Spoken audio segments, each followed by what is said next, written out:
আসসালামু আলাইকুম সবাইকে। তো গুচ্ছ আসলে আসলে এই বছর থাকবে কিনা এটা নিয়ে আমি তোমাদের সাথে একটু ডিসকাস করব এবং একটু এটা অন্যভাবে হবে।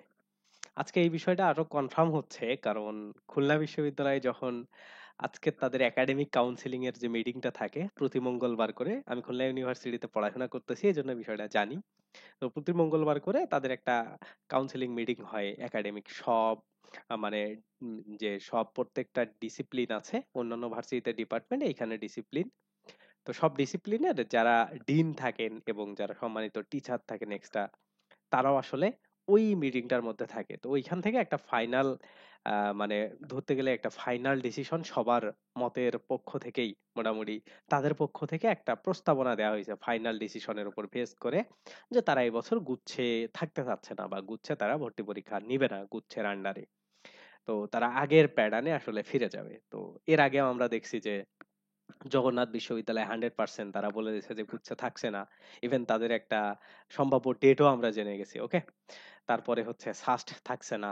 ওকে, এটা আমরা জেনে গেছি। এখন খুলনাও অফিসিয়ালি মনে করো এটা কিছুদিনের মধ্যে জানায় দিবে যদি সব বিশ্ববিদ্যালয় আলাদাভাবে নেওয়ার সুযোগ থাকে। মানে যদি এমন হয় যে ইউজিসি থেকে কোনো চাপ আসতেছে না যে আপনারা চাইলে আলাদাভাবে নিতে পারেন, তাইলে দেখবা যে খুলনা বিশ্ববিদ্যালয় আলাদা হচ্ছে, অন্যান্য যেগুলো হচ্ছে হয়ে যাবে এবং যে গুচ্ছ সিস্টেমটা ছিল এটা পুরোটাই মোটামুটি ভেঙে যাওয়ার চান্স আছে এই বছর। ওকে, তো একমাত্র মানে ইউজিসি বা বিশ্ববিদ্যালয় মঞ্জুরি কমিশনই বাঁচাইতে পারে এই গুচ্ছ সিস্টেমটাকে। তারা যদি আগের মতো একটা চাপ প্রয়োগ করে যে আমরা চাই যে এই বছর বা আগামী আরো কয়েক বছর বিভিন্ন বিষয় যেগুলো প্রবলেম আছে ওইগুলা সলভ করে আহ, গুচ্ছের মধ্যেই পরীক্ষাটা নেওয়া হোক, তাইলে সেটা হিসাব আলাদা। এইভাবে যদি তারা একটা প্রস্তাব দেয় বা মানে তারা একটু যদি জোর কাটাইতে চায় বা তারা যদি শিক্ষার্থীদের কথা চিন্তা করে, তাদের সুবিধার কথা বেশি চিন্তা করে, তাইলে আসলে গুচ্ছটা থাকবে। ওকে, এখন গুচ্ছ না থাকার সম্ভাবনা কেন বেশি আমি বলি। প্রথমত হচ্ছে গুচ্ছটা যে আসলে শুধুমাত্র মানে স্টুডেন্টদের কথা ভেবেই করা হয়েছিল বিগত সরকারের আমলে তা না। ঠিক আছে, এটার পিছনে অনেক পলিটিক্যাল ব্যাপার ছিল।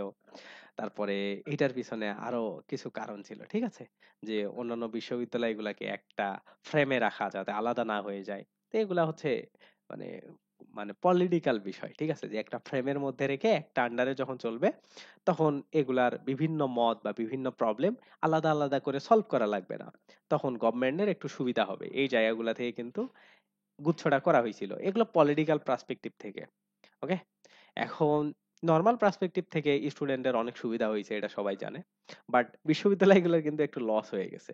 তারা আলাদাভাবে পরীক্ষা নিলে যে প্রফিটটা পাইতো সেই প্রফিটটা কিন্তু একসাথে পরীক্ষা নেওয়ার ফলে পাচ্ছিল না। ওকে, তো এই জন্য যখন গভর্নমেন্টটা চেঞ্জ হয়ে গেছে তখন বিশ্ববিদ্যালয়গুলো মোটামুটি একদম কনফার্মই করে নিছে যে তাদের একটা নিজস্ব আইডেন্টিটি আছে বা তাদের একটা প্রচলিত প্রথা আছে, এর বাইরে তারা যাবে না, তারা নিজস্ব স্টাইলে পরীক্ষা নিবে। ওকে, এটাতে বিশ্ববিদ্যালয়ের আইডেন্টিটি ফুটায় তোলা যায়, একটা বড় মাপের বিজনেস করা যায়। তো এই বিষয়গুলো তারা আসলে হাতছাড়া করতে চাচ্ছে না। ওকে, আবার আমাদের যে গুচ্ছ সিস্টেম এটার ফলে অনেক বিশ্ববিদ্যালয় সেশন জটে পড়ে গেছে। তারপরে দেখো আমাদের খুলনা বিশ্ববিদ্যালয়ে অনেক আগে ক্লাস শুরু হচ্ছে, অন্য বিশ্ববিদ্যালয়ে মানে হচ্ছে না। তো এইগুলার মানে সমন্বয়হীনতার একটা অভাব আছে। তো স্ট্রাকচারগত কিন্তু গুচ্ছেও প্রবলেম আছে। তো ওইগুলা থেকে বের হয়ে বিশ্ববিদ্যালয়ের নিজস্ব প্যাটার্নে আগাবে। এই জায়গা থেকে সেশন জটটা প্রত্যেকটা বিশ্ববিদ্যালয় কমাইতে পারবে। তাদের একটা রেভিনিউ যারা মেইন অ্যাডমিশন টেস্ট থেকে প্রত্যেকটা আলাদা আলাদা ইউনিটে পরীক্ষা নিয়ে টাকায় আর্ন করার একটা বিষয়, এটা তারা করতে পারবে। ঠিক আছে, তো তোমরা ভাইবো না যে আমি বিশ্ববিদ্যালয়ের পক্ষে কথা বলতেছি, আমি বাস্তব রিয়েলিটিটা তুলে ধরতেছি যে আসলে এইরকম হবে আর কি, বিশ্ববিদ্যালয়গুলো লাভ হবে এবং সবাই তো সবসময় লাভই চায়। এই জন্য বিশ্ববিদ্যালয়গুলো আলাদা হওয়ার চান্স এই বছরে আছে। তার মানে মোটামুটি ধরে রাখা যায় যে যদি গুচ্ছ এই বছর থাকতে হয়, যদি থাকে তাহলে দেখবা যে খুবই কম বিশ্ববিদ্যালয় মিলে 10 থেকে 12টা বিশ্ববিদ্যালয় মিলে একটা গুচ্ছের মধ্যে থাকলো, আর বাকি বিশ্ববিদ্যালয়গুলো আলাদা নিল এবং ইন ফিউচারে গিয়ে ও বিশ্ববিদ্যালয়গুলো আর থাকবে না। ঠিক আছে, মানে গুচ্ছের মধ্যে দেখবা কোন বিশ্ববিদ্যালয়গুলো বের হইতে চায়, যারা জানে আমরা ইন্ডিভিজুয়ালি অ্যাডমিশন টেস্ট নিলে আমরা অনেক স্টুডেন্ট এমনিতেই পাবো। ঠিক আছে, যেমন খুলনা ইউনিভার্সিটি, সাস্ট, জগন্নাথ, তারপরে ধরো যদি ইসলামী ইউনিভার্সিটি বের হয়ে যায়, এগুলোতে কিন্তু স্টুডেন্ট পরীক্ষা দিতে যাবেই। তুমি যদি অন্যদিকে চাঁদপুর বিজ্ঞান প্রযুক্তির কথা চিন্তা করো, আরো যে ছোট বিশ্ববিদ্যালয়গুলো যেগুলো নতুন হয়েছে ওইগুলোর কথা চিন্তা করো, ওগুলো কিন্তু এত পরিমাণে স্টুডেন্ট পাবে না। তারা চাবে তারা গুচ্ছের মধ্যে থাকবে। ঠিক আছে না?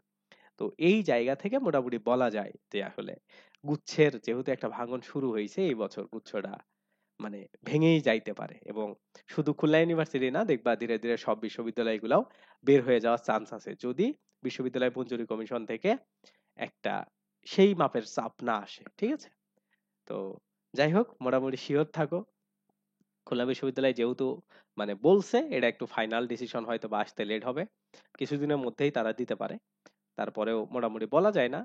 আর যদি ইউজিসির কোনো চাপ না থাকে, তাইলে খুলনা বিশ্ববিদ্যালয় তো 100% বের হবে, আরো সাথে 5-6টা বিশ্ববিদ্যালয় বের হইতে পারে। ওকে, তো এইটাই মোটামুটি গুচ্ছর একটা ওভারভিউ আমি তোমাদের দেওয়ার ট্রাই করলাম। তো এই জন্য আসলে মানে গুচ্ছের প্রিপারেশন আলাদা আলাদা করে নেওয়া, এইটা আপাতত স্থগিত রাখতে পারো। ঠিক আছে? যারা খয়ের নিড়ে আছো, মৌলিক জিজ্ঞাটা একটু মানে স্থগিত রাখতে পারো, কারণ গুচ্ছের ভাব সাব আসলে ঠিক দিকে যাচ্ছে না। ওকে, তো এইটাই হচ্ছে একটু আপডেট তোমাদেরকে অনেকদিন পরে দিলাম। সবাই আমাকে মেসেজ দিচ্ছিলা যে ভাই গুচ্ছ থাকবে কিনা, আপনার ওভারভিউটা কি। আমি আমার ব্যক্তিগত ওভারভিউটা জানাইলাম। এটা সঠিক হইতেও পারে, নাও হইতে পারে, ওয়ান কাইন্ড অফ ধরো প্রেডিকশন। কিন্তু এগুলো হচ্ছে কিছু জিনিসের উপর ভিত্তি করে বলা প্রেডিকশন। ঠিক আছে? তো এগুলো হওয়ার চান্স বেশি। তো এই পর্যন্তই। ভিডিওটা ভালো লাগলে অবশ্যই লাইক দিবা, চ্যানেলে নতুন হইলে সাবস্ক্রাইব করো। Bye bye.